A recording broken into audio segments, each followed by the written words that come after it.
وَأَنزَلْنَا هَذَا الْقُرْآنَ عَلَى جَبَلٍ،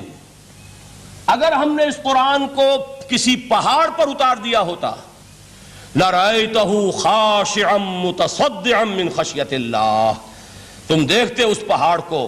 کہ اللہ کی خشیت سے دب جاتا اور پھٹ جاتا۔ وَتِلْكَ الْأَمْثَالُ نَضْرِبُهَا لِلنَّاسِ لَعَلَّهُمْ يَتَفَكَّرُونَ، اور یہ مثالیں ہیں جو ہم لوگوں کے لیے بیان کرتے ہیں تاکہ وہ تفکر سے کام لیں، غور و فکر کریں۔ اگر میں اور آپ قرآن کی عظمت سے واقف نہیں ہوں گے، اس بات کو نوٹ کر لیجئے، تو میں اور آپ اپنا وقت کیسے صرف کریں گے اس کے لیے؟ بہرحال یہ ہے انقلاب محمدی کا طریقہ، اندر سے تبدیلی۔ اسی کو علامہ اقبال نے کہا ہے، تیرے ضمیر پہ جب تک نہ ہو نزول کتاب، گرہ کشا ہے نہ راضی نہ صاحب کشاف۔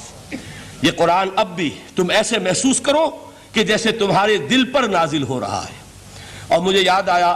امام ابن قیم رحمۃ اللہ علیہ، ان کا ایک بڑا پیارا جملہ ہے۔ وہ کہتے ہیں قرآن کے بعض پڑھنے والے ایسے ہیں کہ جب وہ قرآن کو پڑھتے ہیں تو یوں محسوس کرتے ہیں کہ قرآن مصحف میں لکھا ہوا نہیں ہے،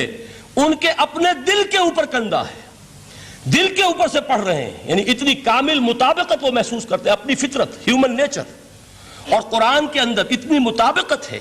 اس طرح وہ ٹیلی کرتے ہیں ایک دوسرے کے ساتھ کہ محسوس ہوتا ہے کہ وہ کتاب ان صفحات میں لکھی ہوئی نہیں ہے بلکہ لوح قلب پر لکھی ہوئی ہے کہ جہاں سے وہ انسان اسے پڑھ رہا ہے۔ جو بنیادی طور پر فلسفی ہے، فلسفے کا طالب علم ہے، وہ جرمنی اور انگلستان میں جا کر فلسفے کھنگالنے کے بعد اسے اگر تسکین حاصل ہوئی،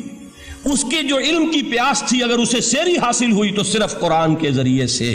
نہ کہیں جہاں میں اما ملی، جو اما ملی تو کہاں ملی میرے جرم خانہ خراب کو، تیرے عفو بندہ نواز میں۔